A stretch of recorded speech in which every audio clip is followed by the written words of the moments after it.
और उन्होंने contract sign किया है। अब थियो लॉर्ड जीरियन का मास्टर है। मिलकर वो सारे लोकस्ट्स को मारेंगे। ग्रीन फ्रॉग और पर्पल फ्रॉग अब भी कंफ्यूज्ड है।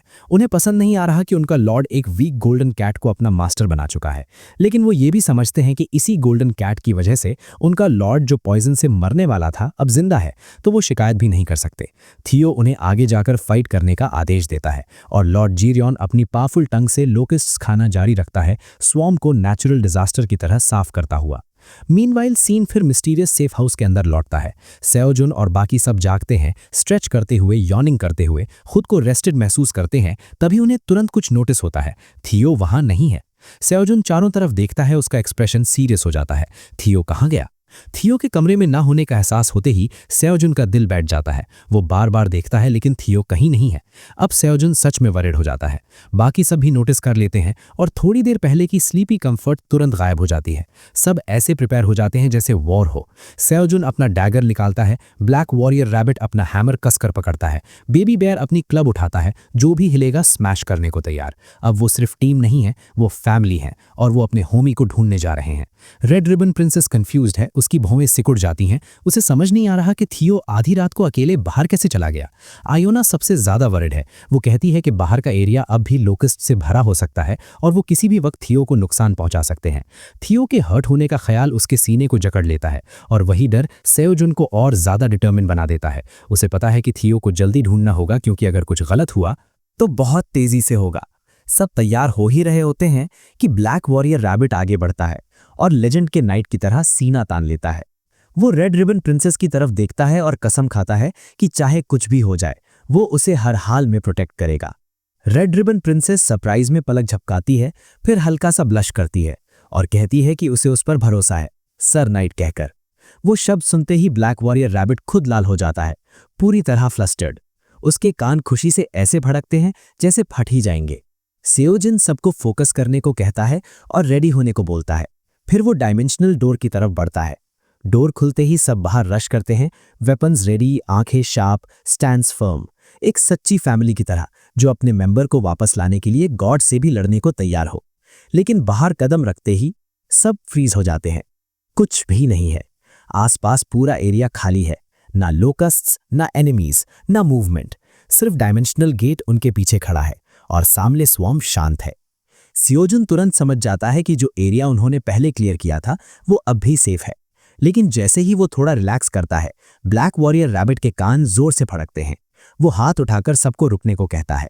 वो ध्यान से सुनता है और किसी मैसिव चीज के आने का एहसास करता है। सेओजुन का शरीर तुरंत टेंस हो जाता है। रेड रिबन प्रिंसेस अंदाजा लगाती है कि शायद लोकस्ट्स की कोई नई ब्रीड हो, लेकिन आयोना सिर हिलाती है, वो पॉसिबल नहीं होना चाहिए। फिर भी वो भी स्टैंड्स कस लेती है, क्योंकि जो भी आ रहा है वो बड़ा है। सेओजुन अपने डैगर की ग्रिप टाइट करता है और सबको ब्रेस करने को कहता है, और अगले ही पल जो होता है वो उसे अंदर तक हिला देता है। एक जाइंट फ्रॉग अचानक उनके सिर के ऊपर से छलांग लगाता है, सब पर एक विशाल शैडो डालता हुआ। सब चीख पड़ते हैं, मुंह खुले हुए, ये अब कौन सा बंदा है? और फिर आयरन मैन लैंडिंग की तरह बूम, वो विशाल फ्रॉग उनके सामने आकर जमीन पर धड़ाम से गिरता है। इंपैक्ट से कीचड़ हर तरफ उड़ जाता है। शॉक वेव इतनी स्ट्रांग होती है कि ब्लैक वॉरियर रैबिट पीछे उछल जाता है और सेओजुन और बाकी लोग बड़ी मुश्किल से खुद को संभाल पाते हैं। सेओजुन के गाल हवा के जोर से गुब्बारे की तरह फूल जाते हैं, उसके बाल लगभग पीछे उड़ जाते हैं। जैसे ही पानी सेटल होता है वो कुछ देखते हैं, फ्रॉग से चिपका हुआ एक छोटा सा सिलुएट। वो थियो है, उनका होमी, किसी तरह लटका हुआ। थियो नीचे देखता है स्मग ग्रिन के साथ, पूरा प्राउड, और टीज करता है जैसे कुछ हुआ ही न हो। पूछता है कि क्या सब उसके लिए वरिड थे? मियाओ। आयोना राहत की सांस छोड़ती है। थियो को सेफ देखकर उसके कंधे ढीले पड़ जाते हैं। सेओजुन अब भी मुंह खोले खड़ा है, कंफ्यूज्ड बियॉन्ड बिलीफ, ये सोचते हुए कि थियो ने बाहर आखिर किया क्या। सेओजुन तुरंत पूछता है कि क्या वो ठीक है। थियो गर्व से जवाब देता है कि वो बिल्कुल फाइन है, और फिर कैजुअली एक बॉम्ब गिरा देता है। वो कहता है कि उसने एक नया सबऑर्डिनेट भी बना लिया है, और फिर वो उस विशाल फ्रॉग की तरफ इशारा करता है, जैसे उसने पहाड़ अडॉप्ट कर लिया हो। ये मेरा सबऑर्डिनेट है, मियाओ। सेओजुन पलक झपकाता है, अभी भी प्रोसेस कर रहा है। क्या? थियो एक्सप्लेन करता है कि लॉर्ड गेरियन की मदद से उन्होंने ढेर सारी पर्पल लोकस्ट्स खत्म कर दी, और उसी पल जायंट जूअल फ्रॉग किंग सेओजुन के हाथ पर कुछ नोटिस करता है, एक अनमिस्टेकेबल क्रेस्ट, ब्लैक ड्रैगन का मार्क। सिर्फ यही नहीं, लॉर्ड गेरियन को एक फेंट मेनेसिंग ऑरा भी महसूस होती है। वो पूरी तरह श्योर हो जाता है कि सियोजुन ही ग्रेट ब्लैक ड्रैगन है जो अपना असली रूप छुपाए हुए है। बिना एक पल गवाए लॉर्ड गेरियन और उसके पीछे खड़े छोटे जूअल फ्रॉग्स तुरंत सियोजुन के सामने झुक जाते हैं। लॉर्ड गेरियन सम्मान से बोलता है, मुस्कुराते हुए एक्सप्लेन करता है कि लोकस्ट्स पर काबू पाने में उन्हें सियून द्वारा बनाई गई डिश की वजह से कामयाबी मिली। वो डिश खास तौर पर उसके लिए लाइफ सेविंग थी, क्योंकि उसी ने उस पॉइजन को क्योर किया जो उसे मारने वाला था। सियोजुन अब भी स्टंड पूछता है कि क्या ये फ्रॉग्स 75th फ्लोर पर मारे गए फ्रॉग से अलग हैं। आयोना जल्दी से एक्सप्लेन करती है कि ये जूअल फ्रॉग्स हैं और असल में यही वो टारगेट्स थे जिन्हें इस मिशन में प्रोटेक्ट करना था। लॉर्ड गेरियन कोई और नहीं, जूअल फ्रॉग्स का किंग है और इस वक्त थियो उसकी हथेली पर क्यूट तरीके से बैठा है, जैसे थ्रोन पर छोटा सा प्रिंस। आयोना को यकीन ही नहीं हो रहा। वो थियो को ऑ में देखती है, उसका दिल तेज धड़कता है और मन ही मन हल्का सा ब्लश करती है, सोचते हुए कि उसका फ्यूचर हस्बैंड कितना अनबिलीवेबली अमेजिंग है। थियो को लेकिन इससे कोई फर्क नहीं पड़ता, उसकी प्रायोरिटीज साफ है। वो तुरंत सियोजुन की तरफ मुड़ता है और पूछता है, मैंने अच्छा काम किया ना? सियोजुन अब भी नर्वस है, लेकिन उसे ये जानने की जबरदस्त क्यूरियोसिटी है कि थियो ने ये सब कैसे किया। थियो को अभी एक्सप्लेन करने में जरा भी इंटरेस्ट नहीं है। वो नीचे कूदता है, सियोजुन की टांग से कसकर लिपट जाता है स्पार्कलिंग आइज के साथ और ट्रीट्स मांगने लगता है जैसे उसकी जिंदगी उसी पर टिकी हो। ट्रीट ट्रीट ट्रीट, क्योंकि उसने इतना अच्छा काम किया है तो वो डिजर्व करता है। एंड ऑनेस्टली ऑरेंज कैट्स ऐसे ही होते हैं, यूनिवर्सल ट्रूथ। सियोजुन साय करता है, हाफ अम्यूज्ड हाफ रिलीव्ड, और थियो को वापस अंदर चलने को कहता है।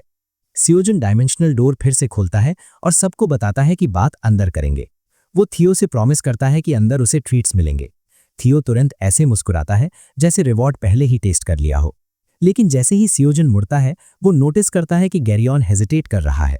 एंट्रेंस छोटा है और गेरियन बहुत बड़ा। सियोजुन माफी मांगता है और एक्सप्लेन करता है कि वो उसे अंदर इनवाइट करना चाहता है, लेकिन एंट्रेंस छोटा है। लॉर्ड गेरियन शांति से मुस्कुराता है और कहता है कि अगर बस यही प्रॉब्लम है तो कोई इशू नहीं है। और तभी उसके सिर पर लगा मल्टी कलर्ड ज्वेल अचानक तेजी से चमकने लगता है। रोशनी इतनी ज्यादा हो जाती है कि सबको अपनी आंखें बंद करनी पड़ती हैं। जैसे जैसे वो ग्लो और तेज होता है, कुछ अनबिलीवेबल होता है। लॉर्ड जेरियन का विशाल शरीर धीरे धीरे सिकुड़ने लगता है, धीरे लेकिन लगातार, जब तक कि रोशनी पूरी तरह गायब नहीं हो जाती। जब सब दोबारा आंखें खोलते हैं तो जो कभी जाइगेंटिक ज्वेल फ्रॉग किंग था, वो अब एक क्यूट चबी फ्रॉग बन चुका है, बाकी ज्वेल फ्रॉग से भी छोटा। सियोजुन हैरानी से देखता है और जोर से सोचता है कि क्या लॉर्ड जेरियन भी बेबी बियर जैसा है जो अपनी मर्जी से श्रिंक और एक्सपैंड कर सकता है। लॉर्ड जेरियन हल्के से हंसता है और सियोजुन को बताता है कि इसमें कुछ खास नहीं है, और उसी पल आयोना तुरंत आगे दौड़ती है। उसकी क्यूरियोसिटी ओवरफ्लो कर रही है और नए रूप वाले फ्रॉग को ऐसे एग्जामिन करने लगती है जैसे कोई साइंटिस्ट जिसने अभी अभी कोई लेजेंडरी क्रीचर खोज लिया हो। सियोजुन गर्मजोशी से मुस्कुराता है और सबको बताता है कि अब जब सब यहाँ है तो उन्हें अंदर जाना चाहिए, ठीक से आराम करना चाहिए और साथ में खाना खाना चाहिए, क्योंकि आज रात उन्होंने सिर्फ थियो को ही नहीं पाया, उन्होंने एक पूरा किंग हासिल कर लिया है। सीन फिर से कोजी डायमेंशनल स्पेस के अंदर शिफ्ट होता है। कैंप फायर की गर्माहट पूरे रूम में फैल रही है, उसकी सॉफ्ट रोशनी सबके चेहरों पर नाच रही है, लेकिन शांति ज्यादा देर टिकती नहीं। आयोना थियो पर चिल्ला रही है, बिल्कुल वरीड गर्लफ्रेंड की तरह। ये जानना चाहती है कि क्या उसे जरा भी अंदाजा है कि वो आधी रात को गायब होकर उसे कितना वरीड कर गया था। थियो लेकिन बिल्कुल रिलैक्स्ड रहता है, जैसे कुछ हुआ ही नहीं। उसे पता है कि कुछ बहुत बुरा ऑलमोस्ट हो गया था, लेकिन उसके इंस्टिंक्ट्स उसे चीख चीख कर कह रहे हैं कि ये बात आयोना को मत बताना। किसी वजह से वो अपनी हड्डियों तक महसूस कर सकता है, अगर उसने वो हिस्सा बोल दिया तो उसकी जिंदगी 10 गुना मुश्किल हो जाएगी। तो थियो बस चुप रहता है, मासूमियत से सिर हिलाता हुआ दुनिया का सबसे हार्मलेस ऑरेंज कैट बनकर। नैरेशन सियोजुन पर शिफ्ट होती है और हम देखते हैं कि पूरा फायरप्लेस एक बार फिर कंप्लीट होकर अपग्रेड हो चुका है। अब वो ज्यादा स्टडी है, ज्यादा स्ट्रांग है और सेफ हाउस के अंदर बड़े मील्स पकाने के लिए बिल्कुल परफेक्ट है।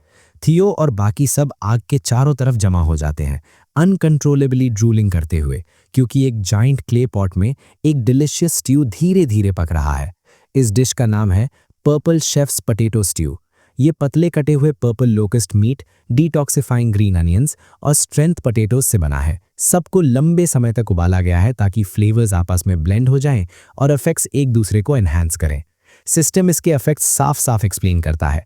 इसे खाने के बाद स्ट्रेंथ 30 मिनट्स के लिए 10.5 बढ़ जाएगी, यूजर को 4 आवर्स तक भूख नहीं लगेगी और लो लेवल पॉइजन रेजिस्टेंस मिलेगी। स्मेल इतनी रिच और कंफर्टिंग है कि सब प्रैक्टिकली स्कूल के लंच टाइम में खड़े भूखे बच्चों की तरह लाइन में लग जाते हैं। सियोजिन सबको लाइन में लगने को कहता है और अपने हिस्से लेने को बोलता है ताकि सब पेट भरकर खा सके। जैसे ही ब्लैक वॉरियर रैबिट अपना बोल खाता है, उसका पूरा शरीर इंस्टेंटली रिलैक्स हो जाता है। उसे बॉडी और सोल दोनों से सैटिस्फैक्शन महसूस होती है, जैसे स्ट्यू ने सिर्फ उसका पेट ही नहीं, उसका अकेला दिल भी हील कर दिया हो। आयोना चुपचाप खाती है, लेकिन वो भी ये छुपा नहीं पाती कि टेस्ट कितना अच्छा है। जूएल फ्रॉग्स भी खाना एंजॉय करते हैं, हैरानी से देखते हुए कि ये कितना डिलिशियस है, खासकर डिटॉक्सिफाइंग ग्रीन अनियंस और टेंडर पर्पल लोकस्ट मीट। एक जूएल फ्रॉग तो इसे मिरेकल तक मान लेता है। नॉर्मली रेड लोकस्ट की स्किन को छूते ही फ्रॉग की स्किन पिघल जाती है, इतनी टॉक्सिक होती है वो, लेकिन ग्रीन अनियंस की वजह से डिटॉक्सिफिकेशन इफेक्ट अनबिलीवेबल है। क्यूट जूएल फ्रॉग किंग बेहद खुश नजर आता है, गर्व से सिर हिलाते हुए कहता है, यही तो उम्मीद की जाती है ग्रेट ब्लैक ड्रैगन से। इस खाने की वजह से अब वो पॉइजन से मरे बिना लोकस्ट से ठीक से लड़ सकते हैं। सियोजिन सबको एनकरेज करता है कि अच्छे से खाएं और अपनी ताकत वापस पाएं, ताकि पर्पल लोकस्ट्स को पूरी तरह खत्म किया जा सके। लेकिन जूएल फ्रॉग्स के लिए ये फीलिंग बिटर स्वीट है। उन्हें बग्स को खत्म करना है, लेकिन ये जानते हुए कि उसके बाद वो ये डिलिशियस डिश नहीं खा पाएंगे, ये सोच ही दिल तोड़ देने वाली है। सियोजिन उन्हें खाते हुए देखकर मुस्कुराता है और फिर कहता है कि एक बात है जो उसने अभी तक नहीं बताई। सब रुक जाते हैं, क्यूरियस। सियोजिन सबको इशारा करता है कि उसके पीछे चलो, वो कुछ दिखाना चाहता है। वो सब कोजी स्पेस के अंदर से होते हुए चलते हैं, जब तक कि सियोजिन एक वुडन डोर के सामने नहीं रुक जाता। थियो भी क्यूरियस हो जाता है, क्योंकि पिछली बार जब उसने उस डोर पर ध्यान दिया था, वो खाने और ट्रीट्स मांगने में बहुत बिजी था। सियोजिन धीरे से डोर खोलता है और एकदम से चिलिंग हवा बाहर फूट पड़ती है, जैसे सर्दियों ने खुद थप्पड़ मार दिया हो। सबसे हर जाते हैं। अंदर सैकड़ों लोकस्ट जमे हुए हैं, पूरी तरह फ्रोजन, स्टैचूज की तरह खड़े, बिल्कुल फ्रेश रखे हुए। बेबी बेयर आधा सेकंड देखता है, फिर लगातार छींकने लगता है, क्योंकि वो ठंड बिल्कुल टॉलरेट नहीं कर सकता। ऐसा लगता है जैसे वो अपनी आत्मा तक छींक देगा। सियोजिन एक्सप्लेन करता है कि उसने आयोना से ये स्पेशल स्पेस बनवाया था। आयोना ने ओरिजिनली लोकस्ट को विजर्ड्स एसोसिएशन के लिए रिसर्च सैंपल्स की तरह फ्रीज किया था, और उसके मुताबिक सायोजिन के लिए कुछ को कुकिंग इंग्रेडिएंट्स की तरह इस्तेमाल करना बिल्कुल फाइन है। पर्पल जूल फ्रॉग क्यूरियोसिटी से पूछता है कि क्या लोकस्ट को फ्रीज करने से टेस्ट बेहतर हो जाता है, लेकिन जैसे जैसे टेम्परेचर और गिरता है, joule frog king her passing second के साथ ज्यादा स्लीपी होता जाता है, यहाँ तक कि थियो भी कांपने लगता है। उसके कान फड़कते हैं, उसकी टेल थोड़ी फूल जाती है। सायोजिन तुरंत कुछ समझ जाता है, ये मॉन्स्टर्स कोल्ड स्टोरेज को समझते ही नहीं है। उन्होंने कभी ऐसी दुनिया में जिंदगी नहीं बिताई जहां खाना इस तरह प्रिजर्व किया जा सके। सायोजिन एक्सप्लेन करता है कि ठंडा रखने से चीजें सड़ती नहीं है, मतलब वो लंबे समय तक खाना स्टोर कर सकते हैं और जब चाहे तब खा सकते हैं।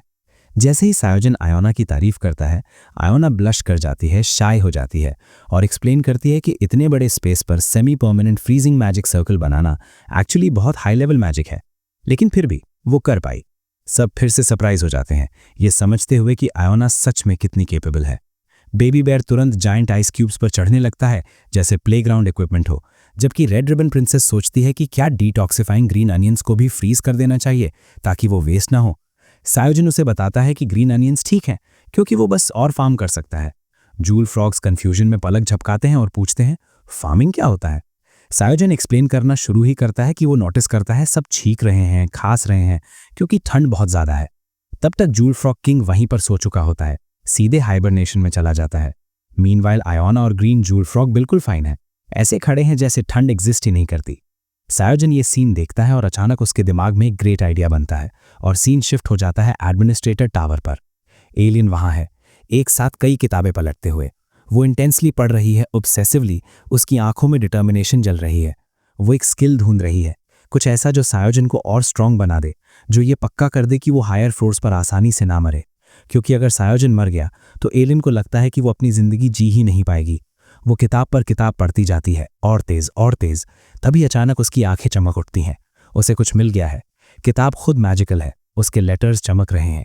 पेजेस के ऊपर एक बॉडी शेप्ड होलोग्राम बनता है, किसी मिथिकल स्किल की तरह चमकता हुआ। एलियन नीली किताब को जोर से सीने से लगा लेती है, रिलीव्ड। उसका दिल जोर जोर से धड़क रहा है। वो धीमे से फुसफुसाती है, लगभग प्रेयर की तरह। सायोजन से कहती है कि उसे किसी भी हालत में सेफ वापस आना होगा क्योंकि वो उसे ये स्किल देना चाहती है। माय डियर सायोजन। सीन शिफ्ट होता है और हम वापस lizard man, wolf tribe guards और बाकी फाइटर्स के पास आते हैं। सब रिलीव्ड हैं क्योंकि इंजर्ड लोगों की इवैक्यूएशन आखिरकार कंप्लीट हो चुकी है। एयर हल्की लग रही है, उन्हें आसपास कहीं भी लोकिस्ट्स की प्रेजेंस महसूस नहीं हो रही और बहुत लंबे समय बाद लिजर्ड मैन ठीक से सांस ले पा रहे हैं। कुछ तो ये सोचने लगते हैं कि शायद फाइट अब खत्म हो गई है, लेकिन तभी तामाराव आगे आता है। उसका एक्सप्रेशन सीरियस है और सबको तुरंत रोक देता है। वो कहता है सेलिब्रेट करने के लिए अभी बहुत जल्दी है, वॉर अभी खत्म नहीं हुई है। वो उन्हें याद दिलाता है कि मैनेजर थियो और लॉर्ड गायरन, जिनका बैटल में बहुत बड़ा रोल था, सबसे पहले स्वॉम्प की तरफ गए थे। हो सकता है वो अभी भी लड़ रहे हों जबकि यहाँ सब आराम कर रहे हैं। ये सोच तामाराव को शर्मिंदा कर देती है। लिजर्ड किंग और उसके लोग अपनी जान उनके ही दम पर बचा पाए हैं, तो वो यूं खड़े रहकर कुछ ना करना अफोर्ड नहीं कर सकते। तामाराव जोर से चिल्लाता है, सबका मोराल बढ़ाते हुए उन्हें तुरंत गैदर होने का ऑर्डर देता है। वो डिक्लेयर करता है कि वो फॉरेस्ट में घुसेंगे और स्वॉम्प की तरफ मार्च करेंगे थियो और लॉर्ड गायरन की मदद के लिए। लेकिन जब आर्मी आखिरकार स्वॉम्प पहुंचती है तो उनके सामने एक बिल्कुल अनएक्सपेक्टेड साइट होता है। बैटलफील्ड की जगह वो देखते हैं अननोन लोग और मॉन्स्टर्स शांति से डिटॉक्सिफाइंग ग्रीन अनियंस और ब्लेडेड ग्रीन अनियंस जमीन में लगा रहे हैं, जैसे कोई पीसफुल फार्मिंग डे हो। सायोजन और थियो उन्हें सुपरवाइज कर रहे हैं, सबको सही तरीके से क्रॉप्स लगाने की गाइडेंस दे रहे हैं। लिजर्डमैन पूरी तरह कंफ्यूज्ड होकर पहुंचते हैं, ये सब चल क्या रहा है। आयोना लिजर्डमैन कमांडर को नोटिस करती है और सच में खुश हो जाती है, कहती है कि वो बिल्कुल सही समय पर पहुंचे हैं। तामाराव शॉक में है, खासतौर पर इसलिए क्योंकि आयोना टावर विजर्ड्स एसोसिएशन की हेड लिटरली फार्मिंग कर रही है। वो ऐसे घूरता है जैसे उसका दिमाग टूट गया हो। ये क्या है? सबसे पावरफुल विजर्ड गाउन की आंटी की तरह प्याज क्यों लगा रही है? आयोना हल्की सी मुस्कान के साथ एक्सप्लेन करती है कि वो लोकस्ट के साथ बैटल को एक बार और हमेशा के लिए खत्म कर रहे हैं। वो कहती है कि ये सब ग्रेट ब्लैक ड्रैगन के आइडिया की वजह से पॉसिबल हुआ है। फिर वो सायोजन की तरफ इशारा करती है। सायोजन उनके पीछे खड़ा है, बेबी बेयर के साथ खेलता हुआ, जबकि बेबी बेयर खुशी खुशी ब्लेडेड ग्रीन अनियंस लगा रहा है, जैसे वो अपनी बेस्ट लाइफ जी रहा हो। लिजर्डमैन अचानक सच्चाई समझ जाते हैं। वहां खड़ा लड़का ब्लैक ड्रैगन का रिप्रेजेंटेटिव है। उसी पल सायोजन की आंखें हल्की ग्रीन ऑरा से चमक उठती हैं, जैसे उसके अंदर कोई नई पावर जाग रही हो। वो स्वॉम्प के कुछ स्पेसिफिक एरियाज की तरफ इशारा करता है जो सर्कुलर ग्रीन पैटर्न्स में चमक रहे हैं, और जूल फ्रॉग्स को जुवेनाइल ग्रीन अनियंस सिर्फ उन्हीं स्पॉट्स पर लगाने के लिए इंस्ट्रक्ट करता है। थियो पूरी तरह बैफल्ड दिखता है और पूछता है कि वो ग्रीन अनियंस को काट काट कर सिर्फ खास जगहों पर लगाने की इतनी मेहनत क्यों कर रहे हैं। वो कहता है कि टाइम बचाने के लिए सीधी लाइन में लगा देना आसान नहीं होगा। लेकिन सियो जून शांति से समझाता है कि ग्रीन ऑनियंस को अच्छी तरह ड्रेन्ड मिट्टी चाहिए। अगर जमीन बहुत ज्यादा गीली हो तो वो ठीक से ग्रो नहीं करेंगी, और उसकी सीड सोविंग स्किल अब लेवल 5 तक पहुंच चुकी है, जिसकी वजह से सियो जून साफ साफ देख सकता है कि कौन सी जमीन किस क्रॉप के लिए सूटेबल है। इस सिचुएशन में ये स्किल उसकी उम्मीद से कहीं ज्यादा यूजफुल साबित होती है। इसकी मदद से सियो जून लगभग 100% सक्सेस रेट के साथ किसी भी प्लांट को उगा सकता है। जल्द ही लिजर्डमैन की आर्मी भी ज्वेल फ्रॉग्स के साथ मिलकर ग्रीन ऑनियंस लगाने लगती है, और स्वॉम्प धीरे धीरे एक बैटलफील्ड रेडी फार्मिंग जोन में बदल जाता है। फुल स्पीड पर फार्मिंग करते हुए सियो जून सोचता है कि ये पूरा हो जाने के बाद 67th फ्लोर खुद ही लोकस्ट्स को संभाल पाएगा। शुरुआत से ही उसका गोल यही था, नाविया स्वॉम्प में ज्वेल फ्रॉग्स के एक्सटिंक्शन को रोकना। तभी एक सिस्टम नोटिफिकेशन दिखाई देता है, और उसी पल ब्लैक वॉरियर रैबिट कुछ अनयूजुअल सेंस करता है। रेड रिबन प्रिंसेस पूछती है क्या हुआ, और ब्लैक वॉरियर रैबिट अनाउंस करता है कि पर्पल लोकस्ट्स आ रहे हैं। सिर्फ कुछ नहीं, एक मैसिव वेव। एक और स्वॉर्म इनक्रेडिबल स्पीड से सीधा उनकी तरफ आ रहा है, और सबको तुरंत प्रिपेयर होना होगा। ब्लैक वॉरियर रैबिट अपना ट्रस्टेड हैमर रेडी करता है। उनके सिर के ऊपर एक जायंट स्वॉर्म दिखाई देता है, ब्लैक पर्पल स्टॉर्म की तरह। फ्रॉग्स एक पल के लिए पैनिक करते हैं, लेकिन जैसे ही वो जून और बाकी सबको कॉन्फिडेंट खड़े देखते हैं, वो काम हो जाते हैं। थियो स्मर्क करता है और कहता है कि वो इनकी धुनाई करेगा और बाद में वही डिलिशियस मीट खाएगा। बेबी बियर भी अपनी क्लब कसकर पकड़ लेता है, एक्साइटमेंट में भरकर इंसेक्ट स्मैश करने के लिए बिल्कुल रेडी, जैसे ये कोई स्पोर्ट हो। सियो जून तुरंत अनाउंस करता है कि सब डिटॉक्सिफाइंग ग्रीन ऑनियंस चबाएं और ब्लेडेड ग्रीन ऑनियंस को वेपन की तरह इस्तेमाल करके लोकस्ट्स को आधा काट दें। बेबी बियर और बाकी सब चूइंग शुरू कर देते हैं। थियो अनॉयंस में बड़बड़ाता है कि चाहे वो पर्पल लोकस्ट्स को कितनी बार भी देख ले, वो हमेशा डिस्गस्टिंग और फिल्थी ही लगते हैं, लेकिन पकाने के बाद यम। फाइट शुरू होती है। हम देखते हैं ज्वेल फ्रॉग्स, बेबी बियर और लिजर्ड मैन बैटल के लिए तैयार होते हुए डिटॉक्सिफाइंग ग्रीन ऑनियंस खाते हुए, जो उन्हें 1 आवर के लिए पॉइजन इम्यूनिटी देते हैं। सियो जून डिक्लेयर करता है कि उनका एक ही मिशन है, नाविया स्वॉर्म की प्रोटेक्शन। वो अपना डैगर और एक्स निकालता है, अपने ट्रस्टेड कंपेनियंस के साथ लड़ने के लिए तैयार। Iona non-stop lightning attacks launch करती रहती है, पर्पल लोकस्ट्स को आसानी से एक्सप्लोडिंग फायर क्रैकर्स में बदलते हुए। बीबी बियर अपना मैसिव वुडन लॉग घुमाता है, रेड लोकस्ट्स को हवा से स्मैश करता हुआ। ब्लैक वॉरियर रैबिट और लिजर्डमैन स्वॉर्ड्स और हैमर्स के साथ फेरोशियसली लड़ते हैं, जितने हो सके उतने पर्पल लोकस्ट्स को खत्म करने के इरादे से। और इस सब के सेंटर में है सियोजोन, डुअल वील्डिंग करते हुए स्वॉर्म को काटता हुआ, उनकी फॉर्मेशन को रिलेंटलेस प्रिसिशन से तोड़ता हुआ। तभी थियो ज्वेल फ्रॉग किंग को अपनी बाहों से छोड़ देता है। लॉर्ड जायरन आगे छलांग लगाता है और उसकी पीठ पर लगा ज्वेल कई रंगों में तेजी से चमकने लगता है। कुछ ही सेकंड्स में वो फिर से अपने ओरिजिनल मैसिव साइज में लौट आता है। उसका पेट फैलता है, भूख सर्ज करती हुई। वो पर्पल लोकस्ट्स को ऐसे घुरता है जैसे वो स्नैक्स हों, लार टपकती हुई, और एक मेनेसिंग हंसी के साथ वो उन्हें निगलने की तैयारी करता है।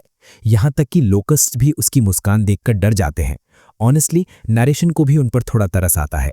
लॉर्ड जायरन फिर से हेलीकॉप्टर की तरह अपनी जीप घुमाने लगता है, एक ही स्वीप में कई लोकस्ट्स पकड़ते हुए। वो बिना रुके हजारों की संख्या में उन्हें निगल जाता है, जैसे आसमान साफ कर रहा हो। जिन्होंने ये पहले कभी नहीं देखा, इंक्लूडिंग सियोजुन और रेड रिबन प्रिंसेस, वो पूरी तरह शॉक्ड है। उन्हें यकीन नहीं हो रहा और वो चाहते हैं कि वो ऐसे ही करता रहे। मीनवाइल बाकी ज्वेल फ्रॉग्स भी ज्वाइन कर लेते हैं। छोटे होने के बावजूद वो भी लोकस्ट्स खाने लगते हैं, क्योंकि अब वो बिल्कुल भी पॉइजनस नहीं रहे। टैमराओ पर्पल लोकस्ट्स को स्लैश करता हुआ आगे बढ़ता है, उन्हें साफ साफ आधा काटते हुए। तभी वो कुछ शॉकिंग नोटिस करता है। पर्पल लोकस्ट्स का रंग बदल रहा है, पर्पल से रेड में। टैमराओ की आंखें फैल जाती हैं जब उसे एहसास होता है कि लोकस्ट्स डीजेनरेट हो रहे हैं, धीरे धीरे अपने ओरिजिनल रेड लोकस्ट फॉर्म में लौट रहे हैं। रिलीफ उसके ऊपर से बह जाता है, उसके सीने में होप फूट पड़ती है। इसका मतलब है कि लोकस्ट्स अब पहले जितने पॉइजनस और डेंजरस नहीं रहे। एक सिस्टम नोटिफिकेशन आता है और सब खुश हो जाते हैं, इंक्लूडिंग सियोजून। सियोजून उसे जोर से पढ़ता है, अनाउंस करता है कि जैसे जैसे लोकस्ट पॉपुलेशन कम हो रही है, पर्पल लोकस्ट्स वापस रेड लोकस्ट्स में बदल रहे हैं। सियोजून मुस्कुराता है और सारे क्यूट क्रीचर्स, बड़े और छोटे, सबको एनकरेज करके उन्हें पीछे धकेलते रहो। सब एक साथ चिल्लाते हैं और अटैक्स की एक और वेव लॉन्च करते हैं, और आखिरकार स्वॉर्म कोलैप्स होने लगता है। सीन शिफ्ट होता है और हम थियो को राहत की सांस छोड़ते हुए देखते हैं। बाकी सबने भी बैटल का अपना हिस्सा खत्म कर लिया है। थियो खुश है कि बिना किसी के हर्ट हुए वो जीत गए। उसे एहसास होता है कि यही ब्लेडेड ग्रीन अनियंस और डिटॉक्सिफाइंग ग्रीन अनियंस की असली ताकत है। यहां तक कि लॉर्ड जॉन भी फीस्ट के बाद जोर से बर्प करता है, साफ तौर पर सैटिस्फाइड। एक लिजर्ड मैन सोल्जर सियोजुन के पास आता है और सम्मान से उसे ग्रेट ब्लैक ड्रैगन कहकर बुलाता है। थोड़ी देर बाद 2 ज्वेल फ्रॉग्स भी आते हैं, गहराई से झुकते हुए, और उन्हें बचाने के लिए धन्यवाद देते हैं। ज्वेल फ्रॉग्स प्रॉमिस करते हैं कि अब से वो खुद ब्लेडेड ग्रीन अनियंस और डिटॉक्सिफाइंग ग्रीन अनियंस फार्म करेंगे। वो कसम खाते हैं कि बाकी बचे लोकस्ट्स को खत्म करेंगे और नाविया स्वॉर्म की प्रोटेक्शन खुद करेंगे। उसी पल एक सिस्टम नोटिफिकेशन सियोजुन को बताता है कि उसने लगभग पूरे 1 साल के बाद मिड लेवल मैनेजर क्वेस्ट आखिरकार कंप्लीट कर लिया है। रिवॉर्ड में उसे 3 मिलियन एक्सपीरियंस पॉइंट्स और 50,000 टावर कॉइन्स मिलते हैं। सियोजुन को यकीन ही नहीं हो रहा। उसे लगता है कि उसने सच में कुछ इनक्रेडिबल अचीव कर लिया है। तभी टामाराओ आगे आता है और वो भी सियोजुन को ग्रेट ब्लैक ड्रैगन कहता है। टामाराओ ईमानदारी से कन्फेस करता है कि इस पूरे सिचुएशन के लिए वो काफी हद तक रिस्पॉन्सिबल था। सियोजुन को एक एक्स्ट्रा स्टैट पॉइंट मिलता है और वो सोचता है कि टामाराओ का क्या मतलब है। तभी एक फ्लैशबैक सच्चाई दिखाता है। लिजर्डमैन ने टार द पिग पर भरोसा किया था, जो असल में मास्टरमाइंड था, जिसने लोकस्ट्स को काबू में आने के बाद भी खाना खिलाना जारी रखा। उस बास्टर्ड ने 67th फ्लोर का फूड सप्लाई लोकस्ट्स को दे दिया। उनकी पॉपुलेशन बढ़ाता गया जब तक ये डिजास्टर नहीं बन गया। टामाराओ को उससे लगातार रिवॉर्ड्स मिलते रहे और उसे कभी शक नहीं हुआ। अब टामाराओ एक रिवॉर्ड बॉक्स निकालता है और सियोजुन को दिखाता है कि पिग से उसे क्या मिला था, एक बड़ा टावर गोल्ड कॉइन। इसे एक्सचेंज करने पर सियोजुन को 50,000 टावर कॉइन्स मिल सकते हैं, पूरे एक विलेज को 1 महीने तक चलाने के लिए काफी।